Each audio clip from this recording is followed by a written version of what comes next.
Okay, so this video entered my algorithm, and I don't know what to think about it.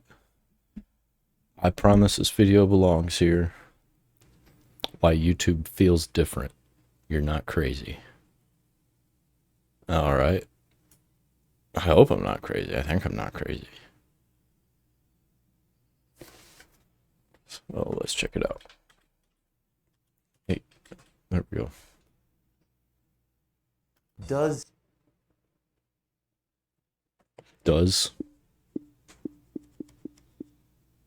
YouTube feel different lately? Are you getting recommended content you're not interested in? That was way too Maybe loud for even me. This video? Are you finding YouTube search to be a complete mess? Are you irritated and maybe even frustrated with YouTube's algorithm? Yeah, pretty much, because most of my recommended videos are crap or videos that I've already seen.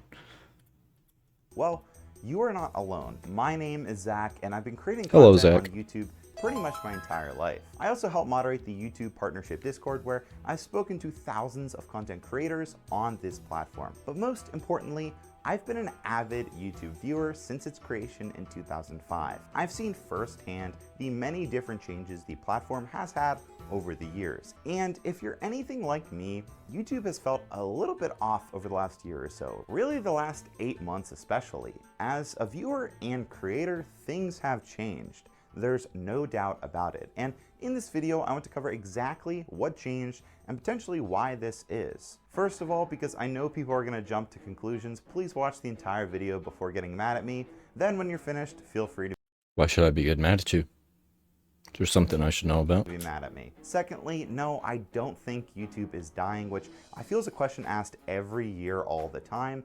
And no, I don't think YouTube as a platform is dying. Throughout history, Oh, it's just transforming into something that we don't want it to. YouTube has had ups and downs. Plus, your own relationships with different social media platforms can change throughout time too, so that can heavily play a role in how you view a... It's like YouTube is going the same route that Twitter and X went down. Twitter/X went down, except YouTube is doing it slowly and trying to see if nobody can see what's happening. X did it all at once, and maybe people will forget that Twitter even existed. platform. For example, there's no denying with TikTok's massive growth, many of us have either jumped ship to TikTok entirely or split their time on both platforms. Nope, but not me. more on that later. Let's talk about the meat and potatoes. TikTok is First, gross. YouTube's search function, YouTube's most basic function. While people all over Reddit and the internet are complaining about search lately, and I agree, it seems to have gotten worse over the last year or so. You search for something, there's a carousel of shorts, I think it has something to do with Google search being all messed up. and often after only providing a few sets of answers, it gives you a people also watched and a for you section. This wouldn't be terribly bad if it was far down the page or on page 2 or something, but sometimes after only showing a few results, it's providing us with these suggestions. And when I say people are complaining about it, I mean it. People are super upset. Just check out the YouTube subreddit or even Twitter. Tons of posts from people complaining. Next, we have to talk about YouTube Shorts on the homepage. Listen, YouTube, I don't really watch Shorts on my desktop. If I wanted to, I would click the Shorts tab here. Why take up all this real estate for regular videos to put Shorts here? I do not understand it. Why is YouTube pushing Shorts down our throats? Well, with TikTok on the rise, probably the most popular app currently, YouTube definitely wants creators to use Shorts. It's a new feature and they're really trying to get people into it. So I get it, YouTube will try to pump them out. It's supposed to bring a new audience to your channel, but as a desktop user, I can say it's kind of the worst. Another minor reason YouTube may feel different lately is you may have noticed YouTube keeps giving us videos that we've already seen. It doesn't make any sense to I me. just said that. It's not effective in getting me to rewatch that video, so I don't understand the purpose. Yeah, and a lot of times it's reaction videos. Like, why would I want to see the same reaction twice? Like, what I want is I want the video. I want to watch that video. And I'm not going to rewatch that video. What I'm going to do is I'm going to watch somebody react to it probably right after that. I hope that didn't cut out. Probably right after that, I'm going to watch that reaction. And I might go back, rewatch that video later, but I will search for it. I don't need it to pop up in my recommended. If anything, give me a reaction video, and I may watch the reaction, I may watch the original video. Who knows? Of why they're serving me literally the same content I've already seen. Now, for the major grievance I have, which is really the core of this video, YouTube's homepage and recommendation system. You're probably here because you got this video recommended to you on your homepage, right? What I hate is when it's like, oh, remember this video of breaking news that you watched? Do you want to watch it again? Like, no, that news happened like 2 months ago. Why do I need to watch it again? I'm a small channel and chances are you have no idea who the heck I am and why did this video get recommended to you. Please let me know in the comments. Are you interested in video essays about internet culture, or yes, was this video recommended to you out of nowhere? Because I cannot tell you how many times I'm trying to get my algorithm to recognize that I like video essays. So far, it thinks that I like to watch streamers, like gaming streamers, which I don't. I watch 2 gaming streamers sometimes. Most of the other times I'm watching video essays or like how-tos or like some tech content. But no, it's like, hey, you wanna watch this guy play Baldur's Gate 3? Or how about this guy play Baldur's Gate 3? This guy play Baldur's Gate 3? No. I'm just gonna watch 1, maybe 2 people play it. And they're not gonna finish it, so I don't care about watching all of it. I get videos recommended to me that I have zero interest in watching, and it's not just because they're from small creators.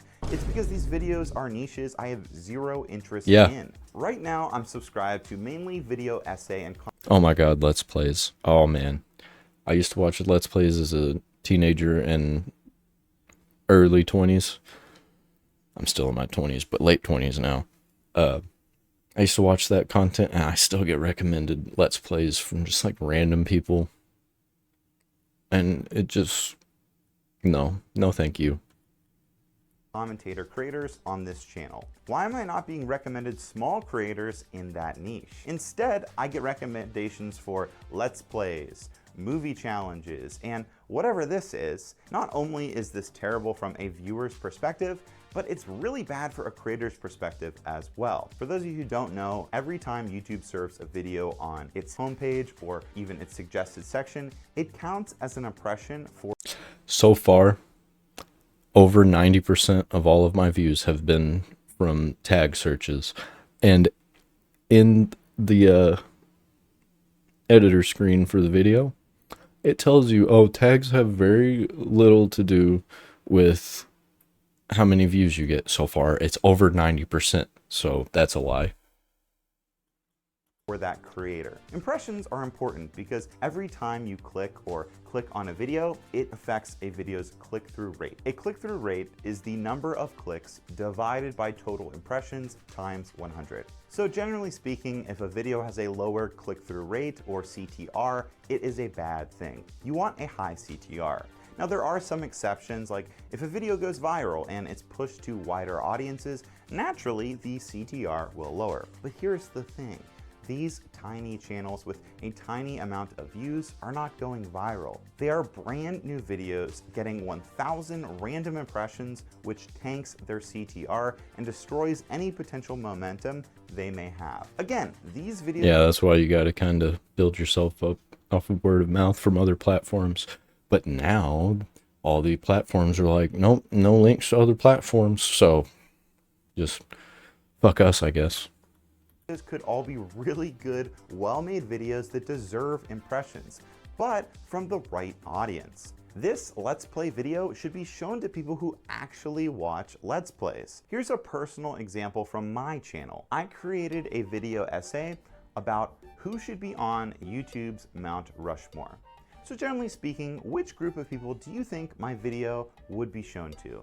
A younger audience ages 18 to 35, users or viewers who enjoy video essays, YouTuber lore, and internet history, or B, an older audience who knows nothing about YouTube and YouTuber lore. Well, if you guessed A, you are wrong. YouTube chose to give me thousands of impressions from viewers out of my target demographic. How do I know this? Yeah, because they're trying to spread more content to more people. And they're like, hey, I know you've never seen this kind of content before. You should check it out. You might like it. No, I don't want to check it out. It doesn't look like something I would like. Stop recommending it to me. I'm slowly moving myself over to Rumble because it's not there yet. But YouTube, Rumble doesn't have to be there. It just, it doesn't have to surpass YouTube. It just has to stay as good as it is. Because if YouTube keeps getting worse and worse and worse, eventually Rumble will take its place. And it's easier to upload videos on Rumble. Well, two ways.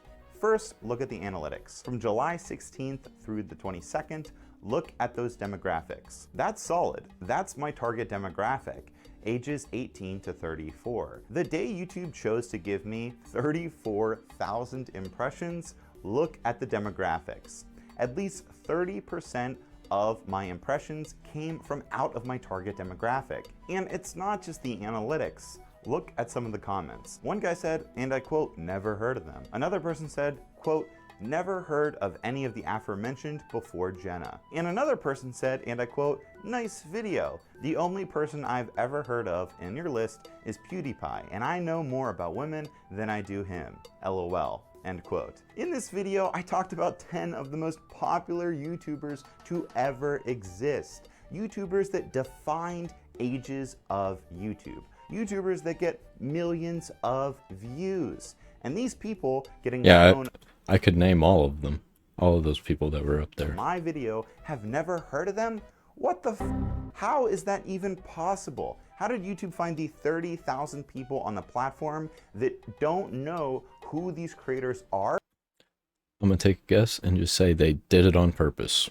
And chose to show the video to them. Now, I'm not saying testing new videos to new audiences is a bad thing. Creators want that, and viewers want that too, believe it or not. A lot of viewers don't know that they might be interested in a certain type of content. And I did receive many nice comments that day when the video did have its mini explosion. But there's a balance. I used to have a real estate education channel called Real Estate License Wizard. I grew the channel completely by myself to 60,000 subscribers, and here's what the ad revenue and stats looked like. Pretty damn good. I pretty much nailed down that niche, and I figured out the exact target demographic, and I created content for that target demographic. The impressions I was getting when I started that channel were from qualified viewers, people within my target demographic. YouTube found out what my videos were quickly, and I blew up fast, relatively speaking. But that was a few years ago, and now there's no denying that things have changed. In my opinion, I would rather get 1,000 impressions from people in my target demographic than 10,000 from people who will have no idea what I'm talking about in the video. And I know what many of you are going to say. This is a good thing. YouTube is recommending small channels, because in the past, YouTube was typically bad at promoting smaller channels, and I completely agree. This is a really good first step, but it needs to be tweaked. As a viewer, show me small creators with a channel in the appropriate niche. And as a They will tweak it in probably about 2 years, and by that time, something else will have been introduced that's going to just totally mess up everything they did before. So, good luck creator to all of show us. my content to the appropriate niche. It seems like a win-win for everyone. So I said in the beginning, I have explanations to why YouTube feels different nowadays and why all these issues have occurred, and this is it. YouTube has adjusted its algorithm. Sort of. I know. Hold up. If you know anything about the quote-unquote algorithm, you probably want to click off this video because the algorithm is just technically people. But please, hear me out. Tom Scott did a fantastic video on the YouTube algorithm 6 years ago that explains how the algorithm uses machine learning to dictate how videos are promoted on the website. The machine learns from people or viewers. The machine is learning from viewers who are, half of them are asleep. I watch more YouTube content while I'm sleeping than I do while I'm awake. And I'll wake up, some random nonsense will be on the TV. So if they're using that as basis for the algorithm, it's half asleep. Does not control that, but YouTube can and does change something else. The framework that decides whether a video is good or bad and how a video is showcased. The algorithm is a black box. No one knows what it's doing. All YouTube can do is change the feedback it's getting, change the signals that say this is good or this is bad.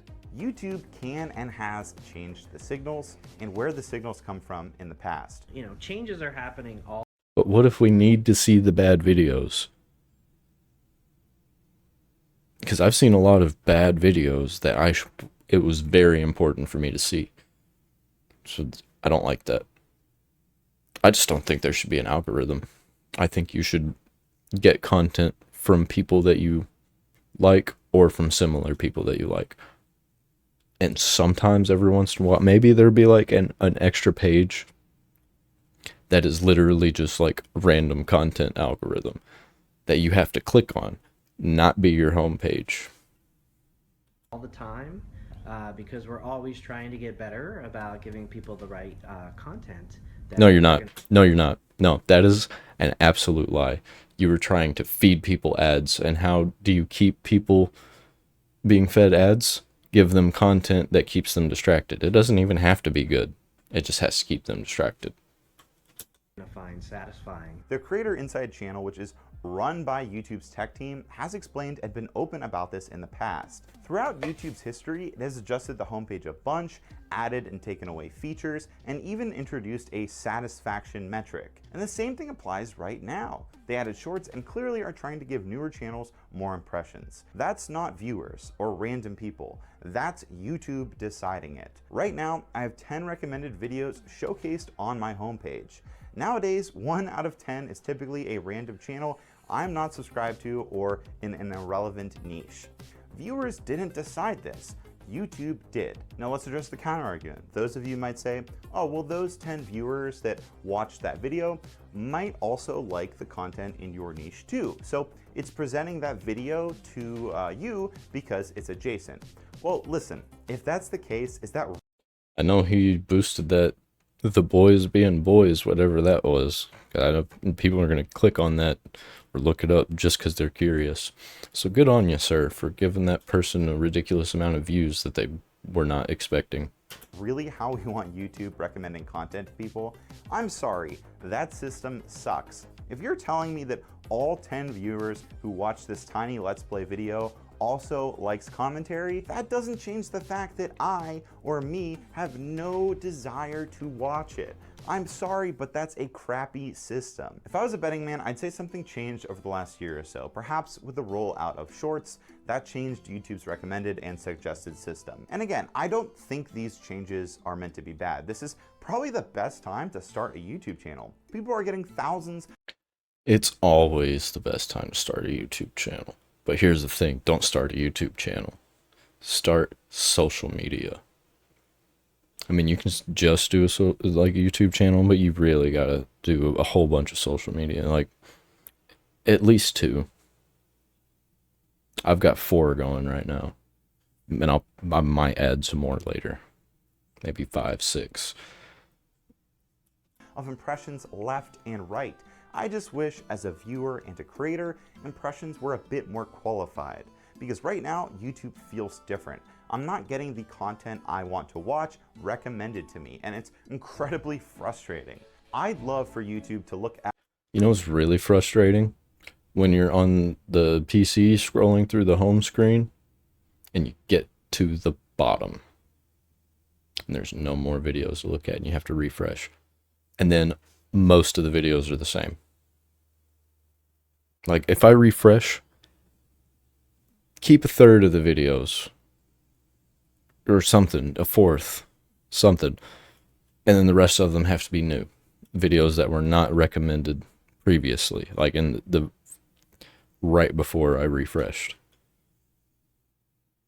All of those should be not recommended. at my top 10 viewed channels for the month and recommend new channels in those niches. For example, Spotify has a unique content discovery system. They have multiple discovery tabs where you can pick and choose what content you want recommended to you. They have a section based on your recent listening, a section for picks for you, typically a few sections that has music that you already listen to, newer stuff, older stuff, different years, genre, or even what your friends are listening to. Why can't YouTube's homepage have a system like that? I don't know, maybe a what Nikki Jakey viewers also watch section. Maybe a based on your recent viewing section with a mix of your favorite content creators and new creators in that niche. Exactly, that's what I said. Commentary channel section or a let's play section if you're into that. I don't know, as someone who has watched YouTube for years, I just feel the possibilities are endless for YouTube to improve its system, and I'm not sure they're going about it the right way. No, they're definitely not. YouTube feels different, and I have a feels feeling gross. I'm not alone in this, or maybe I am. It feels gross, annoying, and boring. We'll see. But on the off chance this video does well, if you do feel like YouTube has felt off lately, please let me know. I hope this video did shine some light on the situation from a viewer's and creator's perspective. That's kind of what I like doing here, is a little bit of both. If you did enjoy listening to me talk, please check out the other content on my channel. I do video essays on internet culture. I'm trying to get monetized by the end of the summer, and I'm almost there. So any engagement helps. Thank you. He's about to say thank you. You're welcome, sir.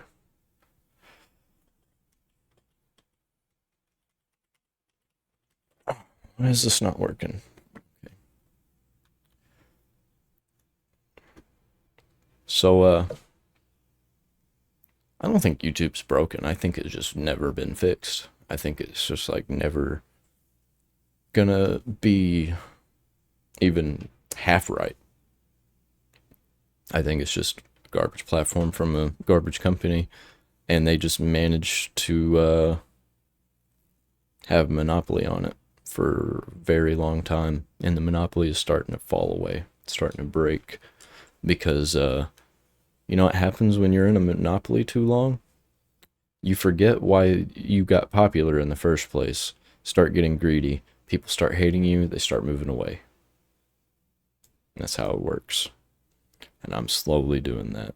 Watching more and more content on other platforms. I've been all over Rumble for a while. Ever since COVID started, pretty much. Because they weren't shutting people down for just trying to have conversations.